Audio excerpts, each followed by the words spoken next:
Hello, this is Kathy with Messy Cat Creations. Today I'm featuring a mixed media piece of artwork that I'm working on, and I wanted to give you a little bit of information about how I go about doing a mixed media piece. So what you're seeing right now is I'm using koi watercolors on a wooden surface that has been gessoed.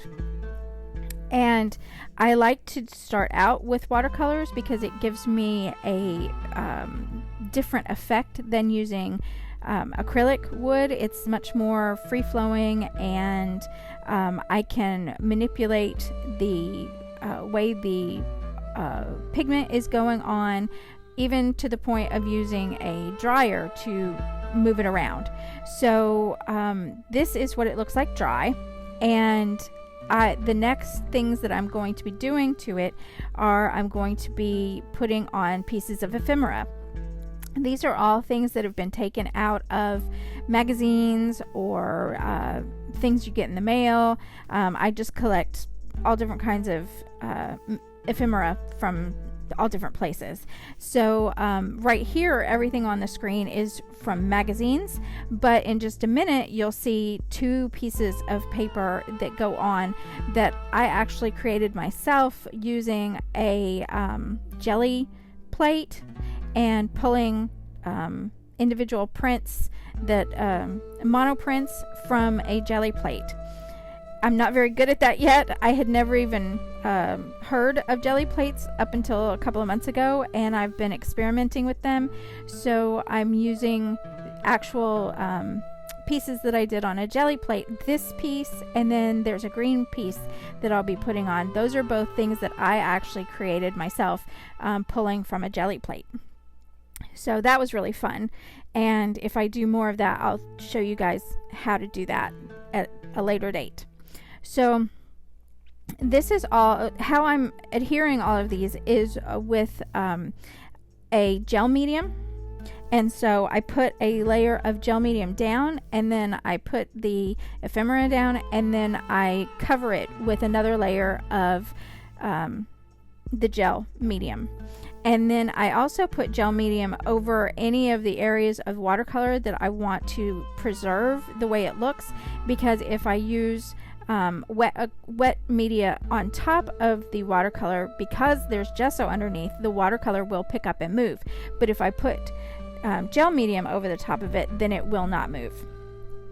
Now I'm using some CaranD'ache watercolor crayons, and I love those things. They're so vibrant, and what I will be doing in just a minute after I get the CaranD'ache crayons down on the board is using a light color acrylic paint, and I will be mixing that with, as you see here, with the watercolor crayons that I had just put on. So you can use water, but the way I usually use it in my mixed media pieces is I will use some kind of acrylic paint to go over the crayons, and it gives a softer look to the crayons than it would if you use watercolor. I mean, just water to activate the crayons.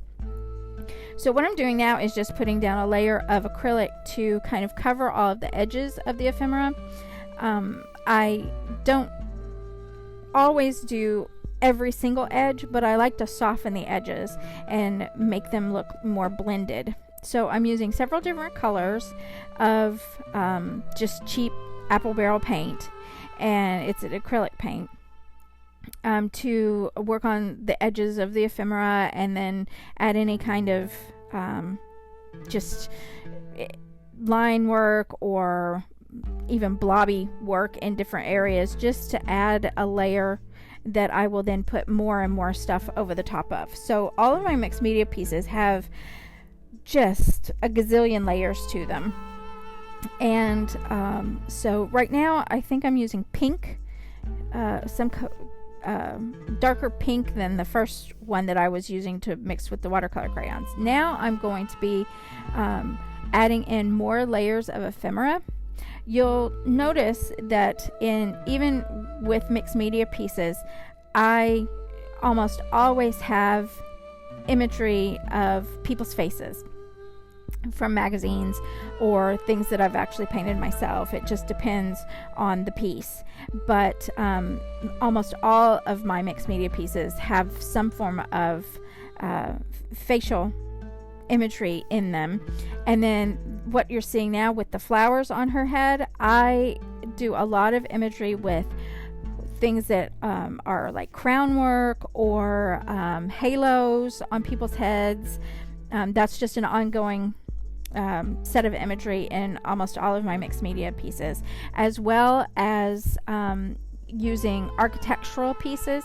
As you can see in this, there's an old castle, like rampart and wall at the bottom, and then there's a different set of images from, I think it's a church, I'm not sure, but it looks like part of a church. Anyway, a lot of my mixed media pieces have religious iconography or things that harken back to religious structures.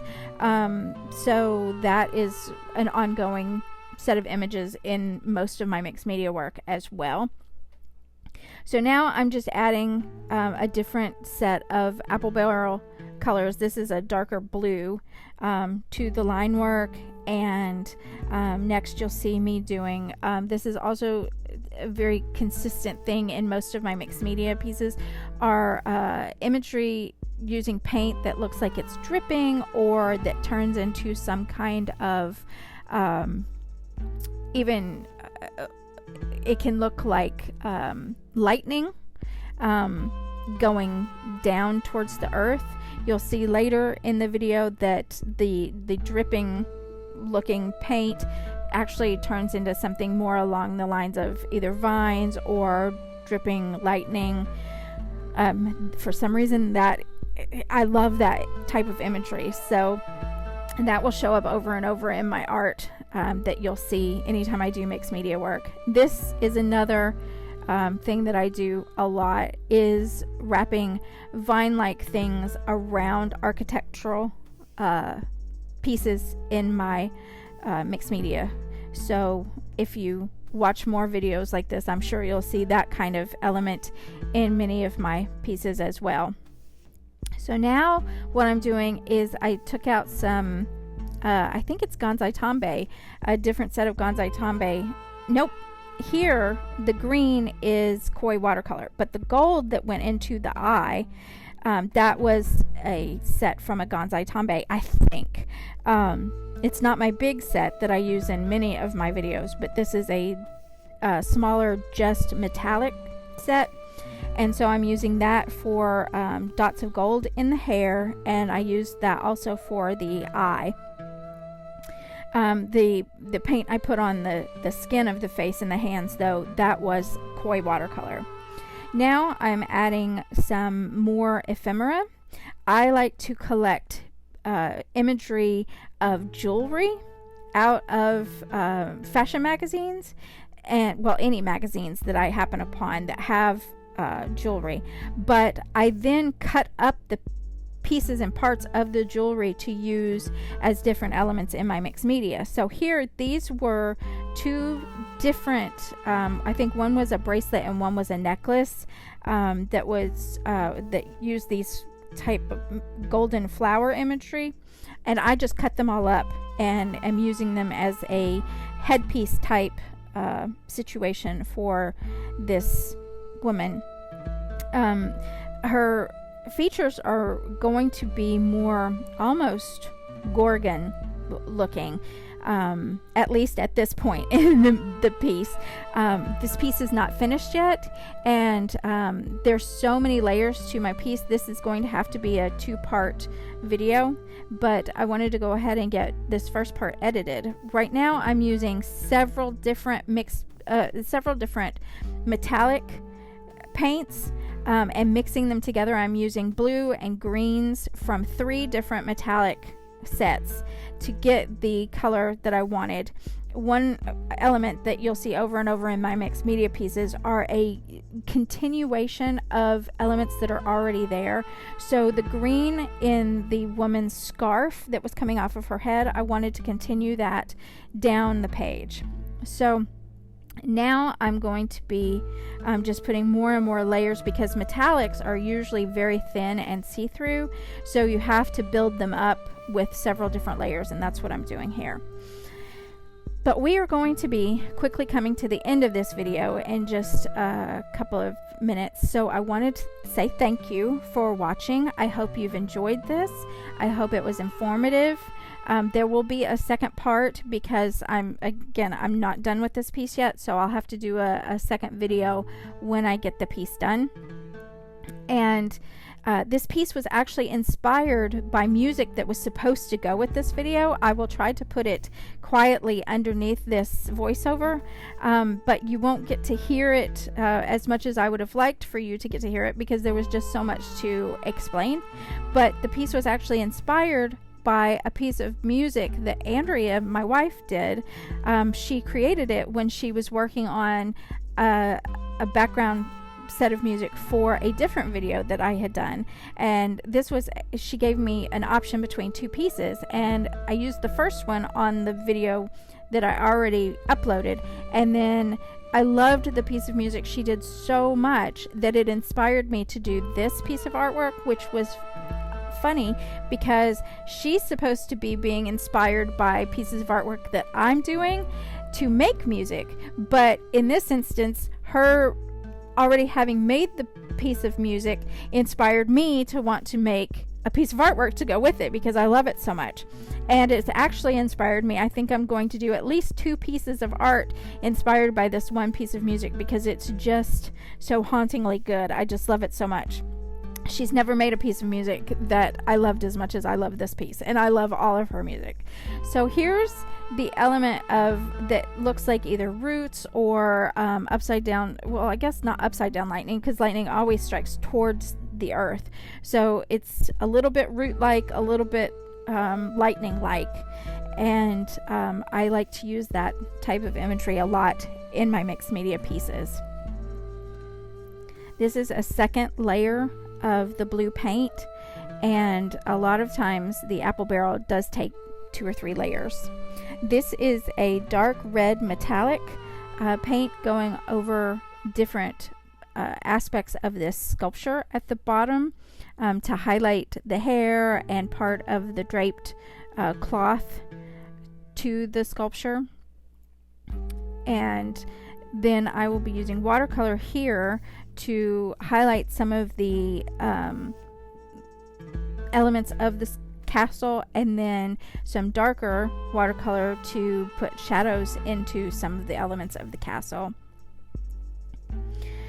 But this has been just the beginning of this piece, and it will take a lot more layers before it's finished, and I hope you've enjoyed seeing how this mixed media piece was done. If you like this video, please like and subscribe. Also, hit the notification button. That way you'll know if I upload anything else. If you have any questions about any of the elements to this piece, or if you have any comments about different parts of the piece, or if you'd like to see more like this, more videos like this, or if you'd like to see something different, please leave a comment in the comment section.